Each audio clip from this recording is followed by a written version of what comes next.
All right, MOvember 2020, day 19. Tonight I'm going to read from Erotic Intelligence by Alexandra Katehakis on the four cornerstones of intimacy. Alexandra is the clinical director for the Center of Healthy Sex in LA, and a real authority on sexuality, sex addiction, healthy sexuality. Grabbed a few things off the bookshelf. Author of Sexual Reflections, workbook designing, and celebrating your healthy sexual plan. And incredible daily reflections of on emotional and erotic intelligence called Mirror of Intimacy. And this book is, especially the hardcover, is a real delight in literature and a very in-depth.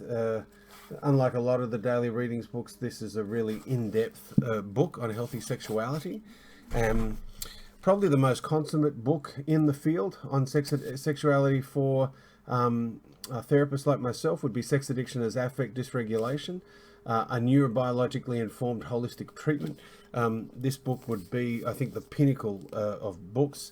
There's a lot of classic books, Out of the Shadows, Patrick Carnes, Rob Wise, Sex Addiction 101. They're all great books. This would be a book for therapists, which I think is a dense and incredibly powerful read. And tonight, I've sold my copy of Erotic Intelligence. I have a habit of selling them to clients when they need it, but I'm going to read off my Kindle version, which is a great way to get this literature as well. So the four cornerstones of intimacy. People toss around the word intimacy euphemistically, I can never say that word, to mean sex, but it goes beyond experiencing the results of the sexual act.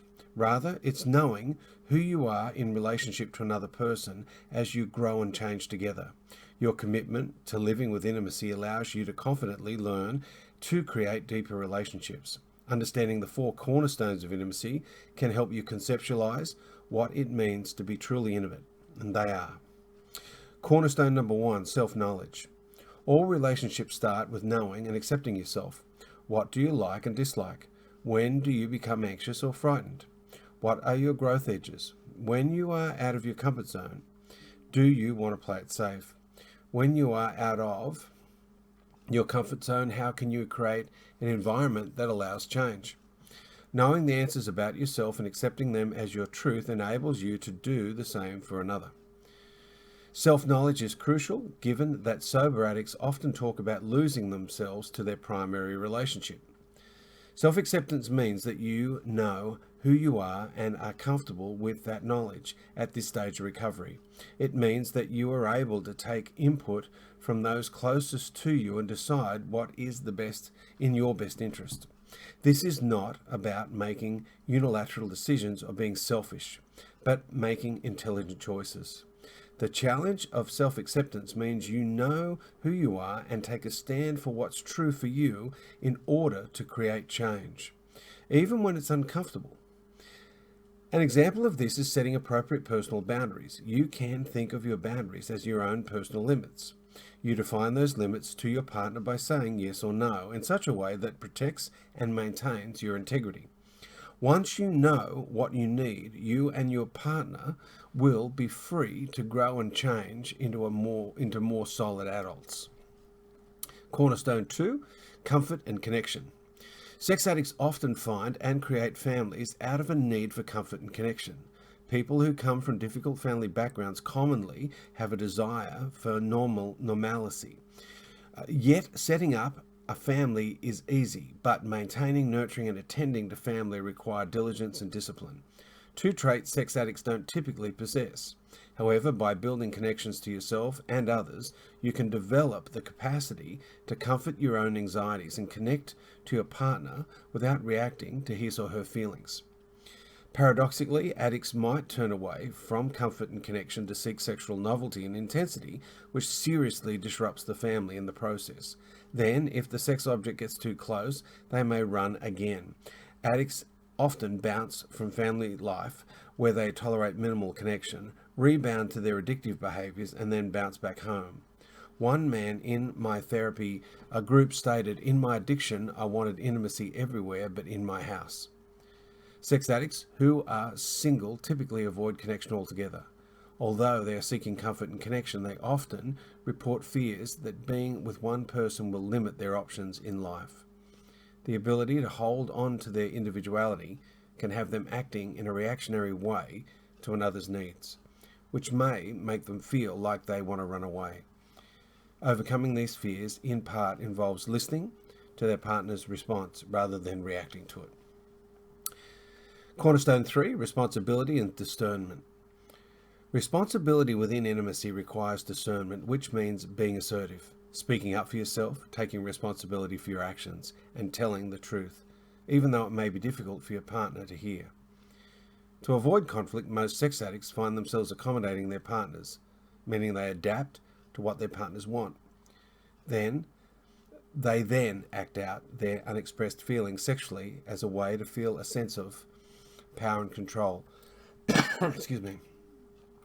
Deciding to avoid becomes easier than dealing with interpersonal conflicts. In recovery, you become assertive as you face conflict head-on. Specifically, you discern the difference between saying things that are mean and hurtful and stating the truth about your preferences. An old adage states that addicts would rather ask for forgiveness than permission. But consider this. In a healthy relationship, people don't avoid conflict. They show responsibility by being direct and assertive about what they want and need. They choose to be accountable for their feelings and whereabouts.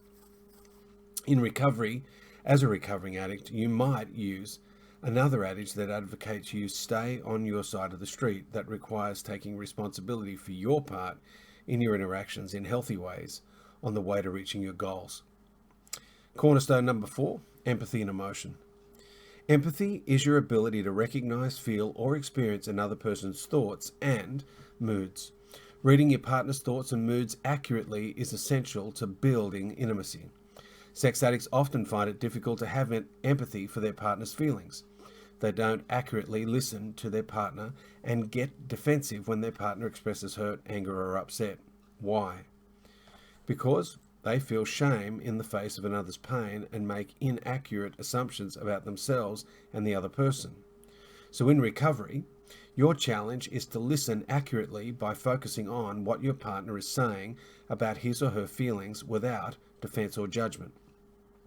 There are 2 types of empathy, emotional empathy and cognitive empathy. Emotional empathy involves a bodily-based feeling in our hearts or guts in relation to another.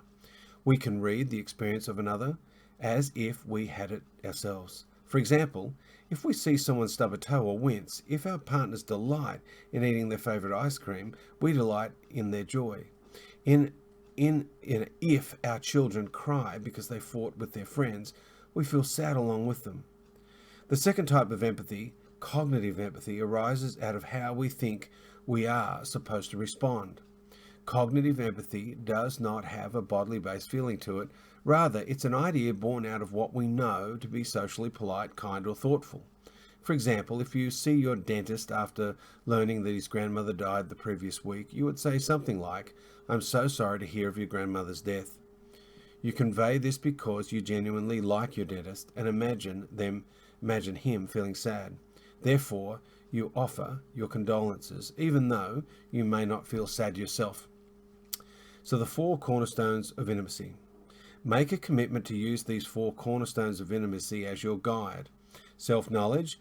You take a stand for what's really true for you, even when it's uncomfortable. In order to create change, you know who you are and you allow space and respect for your partner to do the same. Comfort and connection. You develop the capacity to comfort your anxieties and connect without being in reaction to your partner's feelings. Responsibility and discernment. You are assertive, speak up for yourself, take responsibility for your actions, contribute to all interactions and tell the truth, even though it may be difficult for your partner to hear. And then empathy with emotion. You use your emotional ability to recognize and feel another person's thoughts and moods. So that's just an excerpt from Erotic Intelligence by Alexandra Katehakis on the 4 cornerstones of intimacy. As I said, we have just an incredible MOvember event coming up on Sunday. I know that a lot of people that are attending are really excited about it, me too. And MOvember, we're pretty well halfway through, a little bit more than halfway through. I hope you've been enjoying the videos. If you can donate to my MOvember page, the link is at the end of this video.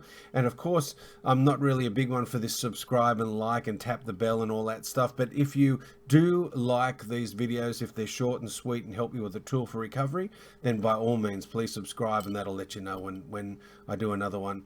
Each MOvember, I try and do a video every day. So with that, be gentle with your heart.